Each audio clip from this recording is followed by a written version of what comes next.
Hey guys, Seth with the Guides Forecast here. Last report, I told you I was interested in making some videos for you guys, kind of further in detailing how I fish Southwest Washington and what exactly I'm doing by the day-to-day basis.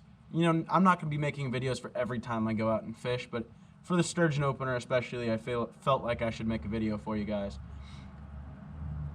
The opener tomorrow should only be a one-day opener. Last year, I think it was only 2 days, but this year, they're talking Hood River is completely full.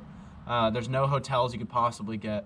People are coming from Idaho, California, everywhere around. I mean, sure, it's great for WDFW and ODFW getting fishing license to go, chase after these fish, but, I could rant about that forever. Kind of going over what we're going to be doing tomorrow. So one of my go-tos, one out of three of my go-tos here are gonna be the raw squid, just in a regular package like you would get. They're gonna come frozen, looking like that. You're gonna take a gallon bag or however big Ziploc bag you want, and cut those open and dump those in once they're decently thawed out by the night before, and that way the next morning you have those prepared and ready. Next thing we got smelt. Now, I have a hell of a time with smelt because it's a great bait. And if you can get it fresh, it's even better. But, of course, it's hard to time the smelt run with... I know there's some smelt showing up to the local rivers, but we don't have a dip net, whatever you want to call it, date yet. So once we get that, we'll have a better idea. But, I'm sure the sturgeon is going to be closed. Because once it's frozen like this, it gets soft. In my opinion, I have a hard time with it because it gets soft, and you throw it out there, and the sturgeon start picking it up, pulling with it, playing with it, and not fully taking it yet. You gotta let them bite, and well, half the time they're just ripping it off it because it's so soft after it's been frozen and then unthawed, frozen, unthawed. Because who knows how many times that has been frozen and unthawed, frozen and unthawed. Ideally once, but you never know. Going to the next best thing here is we have our live sand shrimp. That is by far one of my favorites. I don't go sturgeon fishing without it. I got some the night before, so hopefully they'll be good. Sometimes they die fairly quickly. I opened it up yesterday, and then this morning. They're still moving around pretty lively. It's one of those great all-around baits. Everything in the Columbia River really likes it. Moving on to one of my buddy's favorite things in the world is this herring roll mop. It's pickled herring. Best I can explain it is just pickled herring. It is food safe, so you could technically eat this. I don't know anybody personally that likes it. And just because they didn't have just because they didn't have more than one package of the squid, usually I get two, but they only had one. I went the other day for it. I kind of went a little late. I didn't really know if I was going. I didn't know if I could rally enough people to go in my boat, but so I got bait a little late, and so they only had one of those. So then I got pickled sturgeon candy, which is pickled squid. I don't know how well this performs. It's kind of dyed weird, and I'm afraid to even smell it, but that's why you use gloves. I don't use gloves for eggs and mostly anything, but for pickled squid, I'll be using gloves. Now, kind of moving on to the next thing is, so it's the day before the opener. The opener is Monday, the 1st. And so, with that, when you guys are seeing this, either on Ian's forecast or mine, I'm sure the season will be over, and it kind of sucks that I'm reporting on this a little later than I want to be. But if it is open when you guys read this on that upcoming Friday, I'll be out in the water. I'm going to bring the GoPro, and I'm going to bring all my camera and stuff for you guys out in the water, where I can kind of go over what water we're in. We're going to be launching out of Drano Lake, Washington, if you know where that's at. We're leaving here. I live kind of close to Washougal, Washington, so we're leaving Washougal, Washington, right around 3:30 in the morning. Hopefully be up there by 5 and into our spot by, 6 or so. Even though it's a 5-mile run, you have to set anchor and all that. From there, I'm going to show you guys what we're looking at for the fish finder, because we're looking for 70 to 100 feet of water, and you're going to be well ahead of that. You want to work ahead of that and then work your anchor back down into the hole, as your current is going to be bringing your scents down the river through that hole that you're in.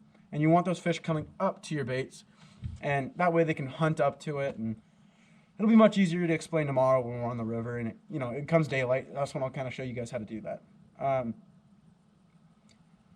So yeah, I'll see you guys tomorrow and kill some fish. Hey guys, Seth with the Guys Forecast here again. We spent the day up here outside of Drano, Washington. We did fairly well. Boat's a mess. What sturgeon fishing does for you, but I didn't have time to show you guys some stuff. Oh, there's a Chinook right there. That's wild. That's kind of cool. Yeah, I'll talk about him more later when we get home. Hey guys, we're back at the shop. It's a few days later. I was gonna continue this video the night before, but I kind of wanted to wait and see what the week was gonna go, or how the week was gonna go. Sorry, and see if they were gonna extend the opener or what the plan was with that. Well, we met quota within nearly the first day, and on Wednesday, the 3rd, I believe that was, it closed down. So as you guys are seeing this, it's obviously going to be closed, but I figured I'd still release this video. I reached out to a few people asking if they'd be interested in still seeing it. And so as I look back at the footage, a lot of the footage that we had, it couldn't be used because it was super windy and it was just through the camera and it just sounded terrible. So you'll see a little bit of the footage we have out there. But going over some things, we moved around a lot that day. Because when we were on our first hole, we sat for about an hour and a half. And I'm a firm believer in consistently moving around. And so we sat for about an hour and a half with one bite on a single smelt by itself. And we were in about 70 feet of water, so we moved down and we were kind of chasing that 100-foot water range. But it was difficult to find an area that there wasn't already tons of people in. And it was a record opener, but there wasn't that many people out. It didn't feel like it, at least. Maybe up at Hood River, but by Drano, I expected more, to be totally honest. But so we continued moving around. We found some fish, like you saw in that video. I think we got around 10. We got one keeper to be had. And the big ticket for us was sand shrimp. By itself, we ended up, by midday, we were switching to just sand shrimp on all 3 rods we had. And the other big ticket item we did is, at first, we were running a leader length of 12 inches or so.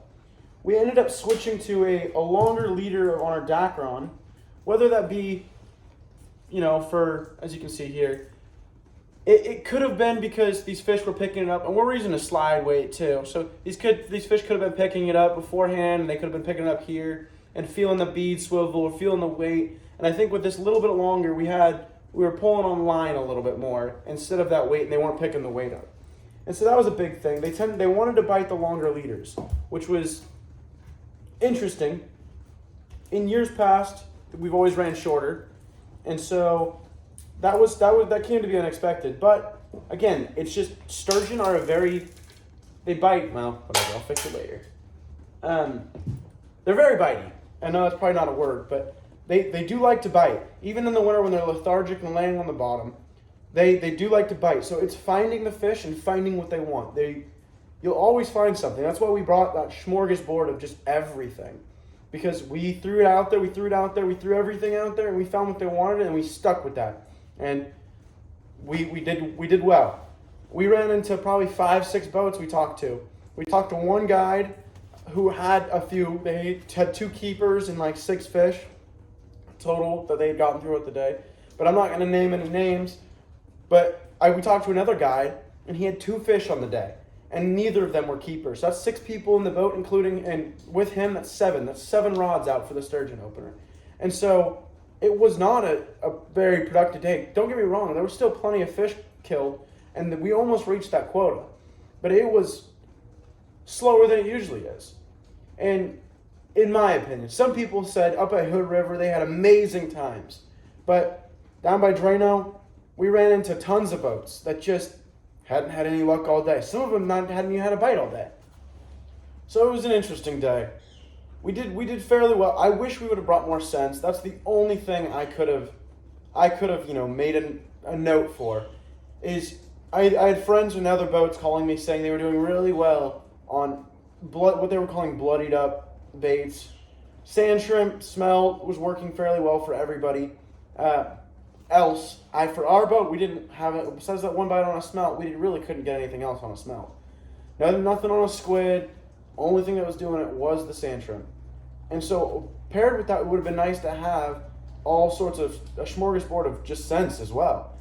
Because all we brought was that sturgeon smell and a bottle, like half a bottle of sand shrimp smell. And we put both of those on. We found the sturgeon smell was better than the sand shrimp smell on the sand shrimp, just for whatever reason. But if we would have had more, I think we could have been a little bit more successful. And again, like, it wasn't like we weren't successful. We talked to so many boats that just didn't have anything. But it's that changing up consistently is what will get you those fish for the sturgeon opener. And that's just my 2 cents. I'm sure somebody else out there is going to tell you, sit in that same spot and don't do anything else. That's just how I fish that. And how I would recommend fishing that, because obviously we're doing better than some people. And I hope everybody had an amazing New Year's. Hopefully everybody could get out, as many people as possible could get out to the sturgeon opener, because it was, again, only open for that one day. And, steelhead hasn't been much lately. So I hope people are out doing that, and hope y'all are getting tons of those. Be careful this upcoming weekend. It's supposed to be awfully snowy in the area, so be safe on the rivers. Water's going to be cold this time of year. Yeah, be safe out there, guys.